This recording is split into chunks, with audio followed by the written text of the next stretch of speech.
جب اللہ رب العالمین پکڑتا ہے نا، جب اللہ رب العالمین پکڑتا ہے پھر اسے چھڑانے والا کوئی نہیں ہوتا۔ اللہ رب العالمین کا ایک اور قانون ہے، وہ قانون کیا ہے؟ بڑے بڑے عذاب کے اندر اللہ رب العالمین مبتلا نہیں کرتا ہے، پہلے چھوٹے چھوٹے عذاب اللہ رب العالمین نازل کرتا ہے۔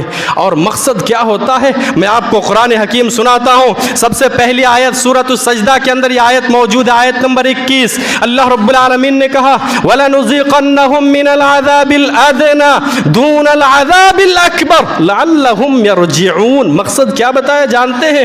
ہم چھوٹے چھوٹے عذاب نازل کرتے ہیں۔ ہر بندہ پریشان ہے نا، ہر ایک کے اوپر مصیبت آتی ہے، ہر ایک کے اوپر ٹینشن اور الجھن آتا ہے، یہ اللہ رب العالمین کی طرف سے ہے۔ بڑے عذاب کے اندر ہمیں اور آپ کو مبتلا نہیں کرتا، چھوٹے چھوٹے عذاب میں مبتلا کرتا ہے۔ اللہ کا مقصد کیا ہوتا ہے جانتے ہیں؟ لعلہم یرجعون، شاید کہ یہ بندہ دین کی طرف پلٹ آئے۔